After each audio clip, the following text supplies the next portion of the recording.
जय श्री कृष्ण। आप सभी को पौष मास की पूर्णिमा की ढेरों शुभकामनाएं। प्रिय दर्शकों, आज हम बात करेंगे पौष पूर्णिमा के विषय में। बताएंगे आपको कि पौष पूर्णिमा कब है, क्योंकि ये 2026 की पहली पूर्णिमा होने जा रही है। किस दिन पूर्णिमा का त्योहार मनाया जाएगा, पूर्णिमा पर जो चंद्र अर्घ्य व्रत होता है वो किस दिन करेंगे, और सत्यनारायण भगवान का व्रत किस दिन होगा। क्या दोनों ही दिन किए जा सकते हैं या नहीं किए जा सकते। भद्रा के विषय में कहा जा रहा है, तो भद्रा कब से कब तक रहेगी या क्या प्रभाव रहेगा, पौष पूर्णिमा की पूजा कैसे करनी है, इस दिन हमें क्या दान देना चाहिए, क्या जप करना चाहिए, क्या इसका स्नान कहा गया है, क्या इसकी विधि कही गई है, क्या इसके नियम कहे गए हैं और शास्त्रों में क्या इसकी महिमा कही गई है। इस प्रकार से संपूर्ण जानकारी आने वाली पौष पूर्णिमा के विषय में आपको इस वीडियो के माध्यम से प्रदान की जाएगी। आप वीडियो यदि थोड़ा सा भी उपयोगी लगे तो कृपया एक बार लाइक अवश्य कर दीजिएगा। परमेश्वर वासुदेव की कृपा प्राप्त करने के लिए कमेंट नेज का मन तीन से बॉक्स में अवश्य लिखिएगा। श्रीमन नारायण या ओम नमो भगवते वासुदेवाय, भगवान के ये मंत्र जितने लिखे जाएंगे उतना कल्याण होगा। आप देख रहे हैं सनातन धर्म का संसार ज्योतिष संस्थान का प्रतिष्ठित यूट्यूब चैनल सनातन धर्म का संसार धार्मिक। हम यहाँ पर सभी और त्योहारों की सही शास्त्रीय जानकारी प्रदान करते हैं। ज्योतिष शास्त्र और पंचांग के आधार पर आपको बताते हैं कौन सी तिथि कब है, व्रत आदि कब करना है, विधि क्या है, नियम क्या है और क्या गलती आपको नहीं करनी है। यदि आप सभी व्रत और त्योहारों की सही शास्त्रीय जानकारी पाते रहना चाहते हैं तो कृपया चैनल को सब्सक्राइब कीजिए और बेल आइकन को प्रेस कीजिए। आइए दर्शकों, जानकारी आरंभ करते हैं। बात करते हैं आने वाली पूर्णिमा की। दर्शकों, पौष माह की जो पूर्णिमा होती है इसकी महिमा शास्त्रों में बहुत अधिक फलित है। शास्त्र कहते हैं कि इस दिन जो कोई सत्यनारायण भगवान का व्रत करता है, पूजन करता है या स्नान करता है, दान करता है, जप करता है, तप करता है, उसको अत्यधिक पुण्य की प्राप्ति होती है, उसके जीवन के संकटों का नाश होता है।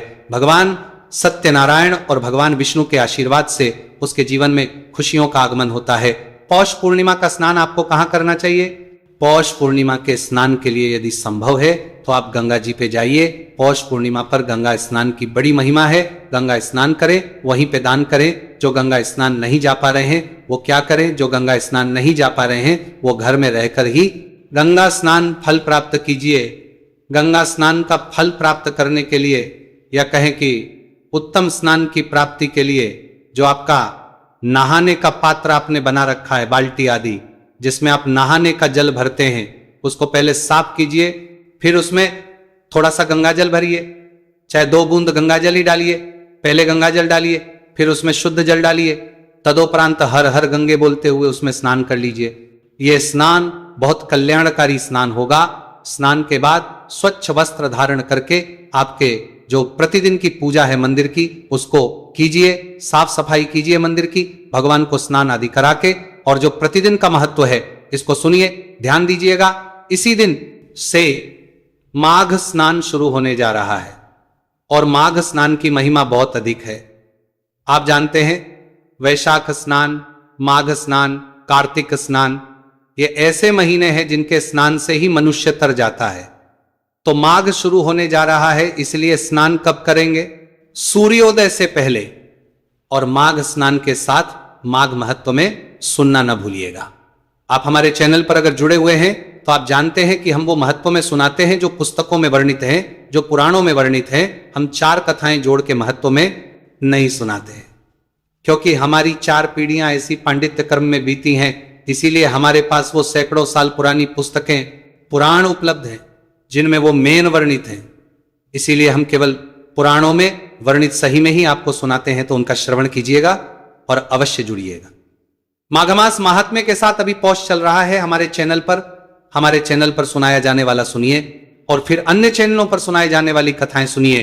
अंतर आपको पता लगेगा में क्या होता है। हम बात कर रहे हैं पौष पूर्णिमा के सुबह की, तो स्नान आदि से निवृत्त होकर कथा महत्व आदि सुनने के बाद आप अगर सत्यनारायण भगवान का व्रत करते हैं तो सत्यनारायण भगवान का पूजन करेंगे, फिर आप दान पुण्य के कार्य करेंगे। पहले मैं पूजन विधि बता देता हूं, फिर आपको दान पुण्य की विधि बताऊंगा और क्या दान करना चाहिए ये बताऊंगा। पूजन के लिए आप सत्यनारायण भगवान की तस्वीर लीजिएगा, प्रतिमा है तो प्रतिमा लीजिएगा, उनको स्थापित करने के लिए कोई चौकी लीजिएगा, उस पर बिछाने के लिए लाल या पीला वस्त्र आपके पास होना चाहिए। भगवान की पूजा करने के लिए आपके रोली मोली पान सुपारी लौंग इलायची, पान में आपके पास पान का पत्ता होना चाहिए। पान सुपारी, सुपारी कितनी? 1 सुपारी, 2 लौंग कम से कम, 2 इलायची, धूप दीप घी का दिया नैवेद्य। नैवेद्य में आप भगवान को फल अर्पित कर सकते हैं, कोई मिठाई है तो मिठाई अर्पित कर सकते हैं या मिश्री अर्पित कर सकते हैं। कुछ ना मिले बताशा हो तो बताशा अर्पित कर सकते हैं। इस व्रत में पंचामृत की बड़ी महिमा है। भगवान के पूजन में भी उनको स्नान कराया जाएगा पंचामृत से। तो पंचामृत बनाना है। पंचामृत के लिए कच्चा दूध, दही, घी, शहद, शक्कर और गंगाजल चाहिएगा। इसी प्रकार से आप भोग में भी पंचामृत का प्रयोग करेंगे। तो पंचामृत बनाने की सामग्री मैंने आपको बताई, ये एकत्र कीजिएगा। भगवान को जो विशेष भोग लगता है वो पंजीरी का भोग लगता है, उसमें केले की आवश्यकता होती है। तो आटे को भून के, गेहूं आटा भून के उसमें शक्कर आदि मिला के, घी आदि मिला के और फिर सवाया बनाया जाता है। वो कथा में वृतांत भी सुना होगा आपने कि सवाया आपको प्रसाद बनाना है। सवाया कैसे? 125 ग्राम, 1.25 किलो, 5.25 किलो ऐसे बनता है ये। तो वो पंजीरी बना लीजिएगा। केले उसमें अवश्य रखने हैं, काट के ये सारी सामग्री एकत्र कर लीजिए। भगवान को अर्पित करने के लिए एक जनेऊ ले लीजिएगा और थोड़ा इत्र ले लीजिए। सारी सामग्री एकत्र कीजिए। 1 लोटा लीजिए तांबे का, उसमें पहले थोड़ा गंगा जल भरिए, फिर शुद्ध जल भरिए और फिर फूल के माध्यम से उस स्थान पर जल के छींटे दीजिए जहां बैठ के आपने पूजन करना है और जहां चौकी लगानी है, और जो सामग्री है उसको वहां पे रख लीजिए। इससे सामग्री शुद्ध हो जाएगी, वह स्थान भी पवित्र हो जाएगा। इस प्रकार से जल छींटे देके आपने स्थान को शुद्ध किया है और सामग्री को पवित्र किया है। क्योंकि जब सामग्री आती है आपके पास पूजा की, तो ये पता नहीं कितने सारे हाथों से लग के आती है, अब किसने किस अवस्था में हाथ लगाए थे। तो शुद्धि करना, पवित्रीकरण करना आवश्यक होता है। चौकी को बिछाइए। चौकी पर लाल या पीला वस्त्र जो आपके पास है उसको बिछाइए। भगवान सत्यनारायण की तस्वीर या प्रतिमा जो भी आपके पास है उसे स्थापित कीजिए, रखिए। उस पे उनके सीधे हाथ की ओर घी का दिया रखिए और विपरीत धूप रखिए। अगर दिया तेल का बनाया है तो तेल का दिया उलटे हाथ की ओर रखा जाएगा। इस प्रकार से स्थापना कर लीजिए। स्थापना करने के बाद अपने सीधे हाथ पर लोटे में जो जल है ना, उसमें से 1 चम्मच से जल लीजिए और हाथ धो लीजिए। हाथ धोने के बाद अब आप 1-1 चम्मच जल आजमनी करेंगे। 1-1 मंत्र पर 1-1 चम्मच जल सीधे हाथ पे लेंगे और पी जाएंगे। ओम माधवाय नमः जल लीजिए, पी जाइए। ओम केशवाय नमः जल लीजिए, पी जाइए। ओम नारायणाय नमः जल लीजिए, पी जाइए। ओम नशिकेशाय नमः हाथ धो लीजिए। हाथ धोने के बाद अपने आप को तिलक कीजिए, मौली बांधिए। पारिवारिक जन बैठकर यदि पूजन कर रहे हैं तो उन्हें भी तिलक कीजिए, मौली बांधिए। अब आप भगवान सत्यनारायण का पूजन करेंगे। भगवान सत्यनारायण के सामने एक कोई कटोरी या पात्र रख दीजिए, उसमें जल अर्पित कीजिएगा या पूजा की जो सामग्री है उसमें चढ़ाइएगा। इससे वो सामग्री और जलादि फैलेगा नहीं। सबसे पहले को 5 पुष्प अर्पित करेंगे आसन के रूप में। ये भाव रखिए कि आप भगवान को आसन प्रदान कर रहे हैं। 5 पुष्प हाथ में लीजिए, निवेदन कीजिए कि हे प्रभु, ये 5 पुष्प हम आपको आसन के रूप में अर्पित कर रहे हैं। इन्हें आप आसन के रूप में स्वीकार करें और यहां विराजमान हो, जिससे कि हम आपका पूजन कर सकें। पुष्प अर्पित कर दीजिए भगवान को। अब आप धूप और दीप को प्रज्वलित कर लीजिए, दिया जला लीजिए, धूप जला लीजिए, अपने हाथ पर जल लीजिए। 1 रुपए का सिक्का दक्षिणा के रूप में कम से कम रखिए और 3 बार बोलिए ओम श्री विष्णु, ओम श्री विष्णु, ओम श्री विष्णु। अपना नाम, अपना गोत्र, जिस स्थान पर बैठकर संकल्प कर रहे हैं वहां का मकान नंबर, क्षेत्र का नाम, शहर का नाम, पौष मासी, शुक्ल पक्षी, पूर्ण श्याम, पुण्य तिथि, आयु आरोग्यता, प्राप्त सुख, संपत्ति प्राप्त, भगवान सत्यनारायण, पूर्णिमा सत्यनारायण व्रत बोलिए 100 श्री विष्णु और यह संकल्प भगवान के चरणों में अर्पित कर दीजिए। संकल्प आपने अवश्य करना चाहिए। संकल्प करने के बाद भगवान की पूजा करेंगे। भगवान को 1-1 मंत्र पर 1-1 चम्मच जल सामने रखे पात्र में अर्पित कीजिएगा। ओम श्री नारायणायण नमो नमः। इस प्रकार 3 बार आपने जल अर्पित किया। अब भगवान को स्नान कराएंगे। स्नान के लिए फूल से जल के छींटे दीजिएगा। भगवान को सत्यनारायण पंचामृत बना लीजिए। कच्चा दूध, दही, घी, शहद, शक्कर ये मिला के पंचामृत बनाइए। पंचामृत को फूल पर लगा लीजिए और वह पंचामृत भगवान को अर्पित कीजिएगा। फिर से शुद्ध जल से छींटे दीजिएगा। अब भगवान को वस्त्र अर्पित करते हैं तो वस्त्र के रूप में मौली का एक टुकड़ा तोड़ लीजिए, वो अर्पित कर दीजिए भगवान को। जनेऊ जनेऊ को, रोली कुंभ को माली से तिलक कर लीजिए, फिर चढ़ा दीजिए, तिलक कीजिए, भगवान को माली से तिलक कीजिए। इत्र अगर आपके पास है तो इत्र को पुष्प पर लगाइए और इत्र भगवान को अर्पित कीजिए। इत्र अर्पित करके तिलक लगा के पुष्प अर्पित करेंगे। माला है तो माला पहनाइए, तदोपरांत भगवान को धूप दिखाएंगे, भगवान को धूप दीप दिखा के समर्पण समर्पित करेंगे। तो भगवान को फल, मिठाई या मिश्री आदि जो आपके पास है वो अर्पित कीजिए। 1 चम्मच जल लीजिए, सामने रखे पात्र में अर्पित कर दीजिए। तांबूलम पोंगी फलम तांबुल, पान का एक पत्ता लीजिए, उस पे 2 लौंग 2 इलायची, एक सुपारी रखिए, उसका बीड़ा बना के वो भगवान को अर्पित कीजिए। शुभ दक्षिणा, जो भी दक्षिणा चढ़ाना चाहते हैं भगवान को वो दक्षिणा अर्पित कीजिए। हाथ जोड़ के नमस्कार कीजिए। अब आप पूर्णिमा की कथा, पूर्णिमा व्रत पर कथा सुनी जाती है, केवल और केवल सत्यनारायण भगवान की वही कथा आपने सुननी है और वो 5 अध्याय कथा होती है। 5 अध्याय की अगर कोई भी अच्छी सी कथा को सुनाएगा, पूरी कथा सुनाएगा तो आरती के साथ लगभग उसमें 35 से 40 मिनट तक लग सकते हैं। 35 मिनट कम से कम लगेंगे ही लगेंगे। तो सही कथा का ही श्रवण करें। आप हमारे चैनल पर नए हैं तो सब्सक्राइब कर ले, क्योंकि हम संपूर्ण 5 अध्याय कथा विस्तार से सुनाते हैं विधि प्रकार से, तो उसको सुनेंगे।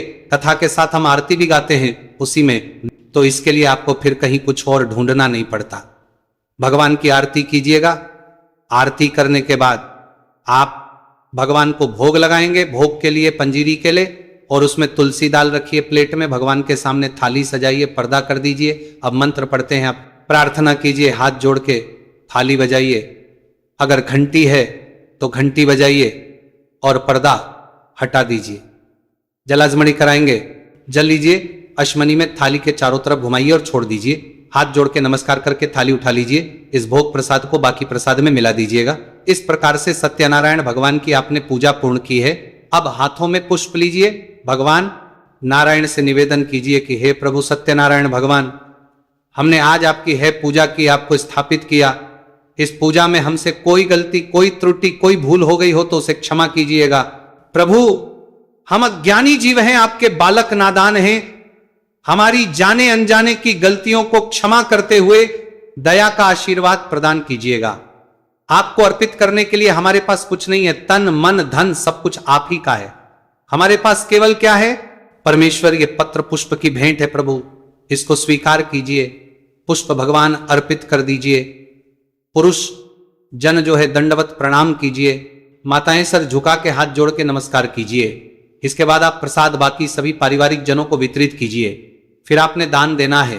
कथा सुनी है तो कथा के निमित्त जो भी आपने अगर वाचक बुलाया है तो उनको भोजन आदि करा के दान दक्षिणा आदि देके विदा कीजिए।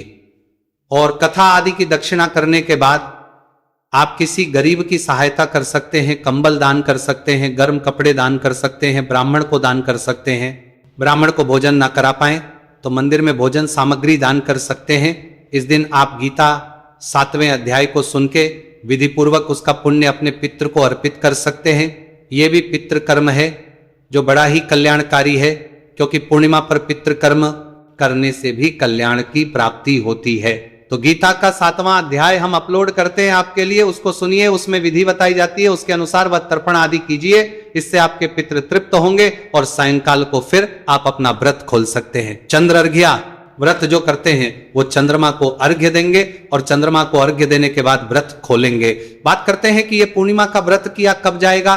तो प्रिय दर्शकों, जो पौष मास की पूर्णिमा तिथि है ना, वो तिथि आरंभ हो रही है 2 तारीख को शाम को 6:53 पर, और 3 तारीख को यह समाप्त हो जाएगी 3:32 पर।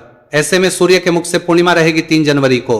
तो 3 जनवरी को ही पौष पूर्णिमा मनाई जाएगी, व्रत आदि किया जाएगा।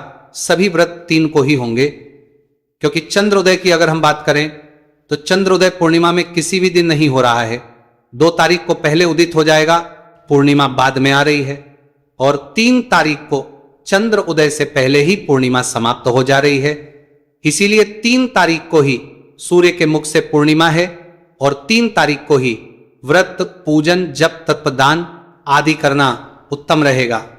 जानकारी थोड़ी भी अच्छी लगे तो कृपया अधिक से अधिक शेयर कीजिए, और कुछ और पूछना चाहें, कहना चाहें तो कमेंट बॉक्स में लिख के पूछ लीजिएगा।